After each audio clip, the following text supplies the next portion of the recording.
Examination guidelines for AIB21। देखिए, bar council of India ने अपनी ऑफिशियल वेबसाइट पर कुछ गाइडलाइंस निर्धारित की हैं AIB21 के लिए, और ये आपका जो है 20 फरवरी को डिसाइड की गई है। तो याद रखिएगा, ध्यान से सुनिएगा क्या क्या गाइडलाइंस यहाँ पर आपका AIB21 एग्जामिनेशन के लिए पहले से ही डिसाइड कर दिए। देखिए, 7 जून को आपका एग्ज़ाम होगा और पहले ही यहाँ पर डिसाइड कर दी गई हैं। तो सारी चीज़ें जो भी गाइडलाइंस है सबको ध्यान से सुनिएगा आखिर तक, और ये आप जाकर देख सकते हैं ऑफिशियल वेबसाइट पर, बार काउंसिल ऑफ इंडिया की पर चेकआउट कर सकते हैं। तो देखिए, candidates are required to carry this admit card, यानी कि आपको अपना जो है एडमिट कार्ड लेकर के जाना है, एलोंग विद गवर्नमेंट जो इशू 1 फोटो ID प्रूफ, और सरकार के द्वारा इशू किया गया जो 1 फोटो ID प्रूफ है वो भी आप लेकर जाएंगे देयर रेस्पेक्टिव जो आपका संबंधित एग्जामिनेशन सेंटर होगा। Candidates without admit card shall not be allowed to enter the examination centre. अगर आपका एडमिट कार्ड नहीं होगा तो आपको अलाउ नहीं किया जाएगा। नॉर्मली हर एग्जाम के अंदर कोई भी अगर आप दे रहे हो तो उसमें एडमिट कार्ड होना ज़रूरी होता है, क्योंकि वही तो मेन प्रूफ है कि हाँ भाई आप इस एग्जाम को देने वाले कैंडिडेट हो। उसके अलावा यहाँ पर सेकंड पॉइंट अगर आप देखोगे तो कहा है candidate is advise to visit the examination centre at least 1 day in advance so that he can reach the examination centre on the date of the examination in time. यानी कि भाई जहाँ पर भी आपका एग्जामिनेशन सेंटर जाएगा आप कोशिश करें कि एडवाइस दी जा रही है कि एटलीस्ट आप एक दिन पहले उसको जो है देख कर आएँ, ताकि आप जिस दिन एग्जाम देने जाएँ आप समय पर अपने एग्जामिनेशन सेंटर पर पहुँच पाएँ। क्योंकि काफ़ी बार कैंडिडेट्स जो है बहुत लेट हो जाते हैं, एग्जामिनेशन सेंटर इतनी दूर होता है, ऐसी जगहों पर होता है जहाँ आसानी से वो नहीं पहुँच पाते हैं। तो क्योंकि यहाँ पर देखिए जो टाइम रिपोर्ट करनी है वो आपकी 11:30 पर करनी है, इसलिए उन्होंने कहा है कि भाई बहुत कम टाइम है, एग्जामिनेशन सेंटर दूर होते हैं और मोस्टली ऐसी जगहों पर होते हैं, जरूरी नहीं कि ऑन रोड हो, ऐसी जगहों पर होता है जहां तलाशना मुश्किल हो जाता है, ताकि आप डिले ना हो। Candidate will not be allowed to enter the examination centre after 1:15, यानी कि आप 1:15 के बाद आपको जो है अलाउ नहीं किया जाएगा एग्जामिनेशन सेंटर के अंदर। सारी चीज़ें इन्होंने आपको टाइमली बता दी हैं यहाँ पर।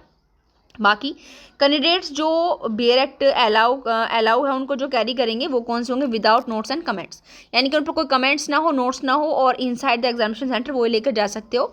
ठीक है, और ये बात ध्यान रखिएगा बिल्कुल फ्रेश होने चाहिए। और mobile phone, digital smart watches, bags, hand bags, calculators, electronic gadgets, equipment, paper, books not except bare act without notes and comments, ऊपर ही बता दिया है। Are still not allowed inside the examination centre, examination centre के अंदर ही आपके allowed नहीं होंगे, ध्यान से सुनिएगा। और अगर किसी कैंडिडेट्स के पास जो है आपका पोजेशन में अनऑथोराइज मटेरियल पाया जाता है, इंक्लूडिंग इन कॉपिंग और adopting unfair means, are liable to be summarily disqualify, उसको डिस्क्वालीफाई कर दिया जाएगा। उसके बाद आगे कहना चाहते हैं 7 पॉइंट में कि candidate shall not be allowed to leave the examination hall before the conclusion of the examination and without handing over the answer sheet. ठीक है, यानी कि ऐसा नहीं कि आप गए और 2 घंटे में कह दें कि हम ठीक जा रहे हैं, ऐसा नहीं होता है, याद रखिएगा, ये चीज़ आप लोग जानते हैं अच्छे से। आगे यहाँ पर देखिए candidates are advise to fill the question booklet set code, यानी कि आपको जो क्वेश्चन बुकलेट मिलेगा ना, आपको एडवाइस दी जा रही कि भाई आपका जो भी सेट कोड हो आप उसको फिल करें, roll number and all other necessary information आपसे मांगी जा रही है वो करेक्ट भरें।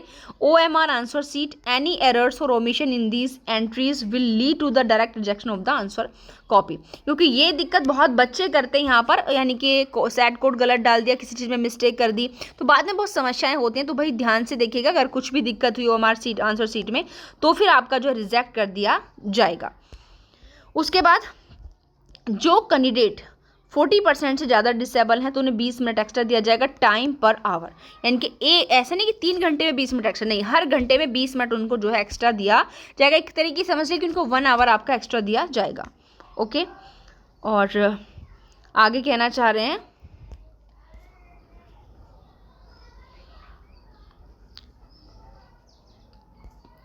तो देखिए जो भी वैसे इंपॉर्टेंट चीज़ें हैं वो इन्होंने यहाँ पर बता दी हैं। The candidate to the examination is provisional, only those candidates who fulfil the eligibility criteria should appear in the exam, यानी कि जो एलिजिबिलिटी क्राइटेरिया को फुलफिल करते होंगे वही एग्जाम में अपीयर हो सकते हैं। If at any stage it is found that you are not eligible for the All India Bar Examination your candidature will be rejected, यानी कि अगर आप जो है किसी भी स्टेज पर एलिजिबल नहीं पाए जाते हो तो आपकी जो bar council of India reject कर देगी।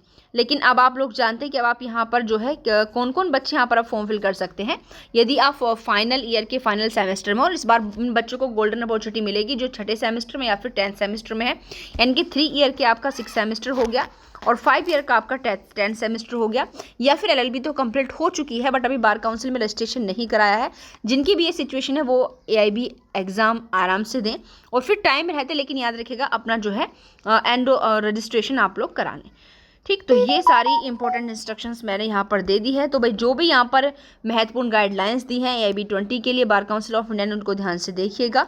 ठीक है, और कोशिश करें कि बेरेक्ट्स में ज़्यादा कुछ लिखा हुआ नहीं होना चाहिए, क्योंकि कभी कभी क्या होता है, कोई कोई एग्जामिनेशन सेंटर ऐसा होता है जहाँ पर अगर आपके बेरेक्ट के अंदर कमेंट्रीज वगैरह हैं, नोट्स वगैरह हैं, तो उनको जो है बाहर ही रखवा लेते हैं, तो वो आप लोगों का नुकसान है।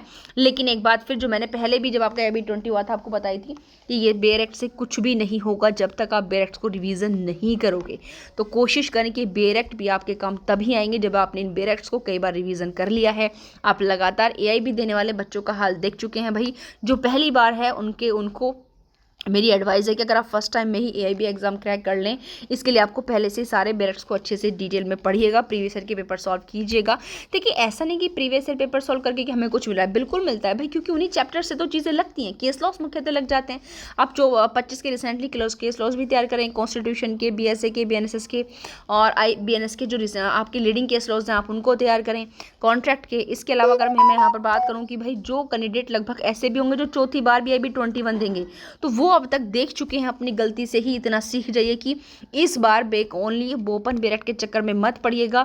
लगातार MCQ सॉल्व करें, पुराने साल के पेपर देखें, बेरेक्ट पढ़ें, ताकि इस बार आपको फिर से एक नया AIB ना देना पड़े। इस बार आप लोग फाइनल होकर एज एन एडवोकेसी को अपनी कंटिन्यू कर सकें।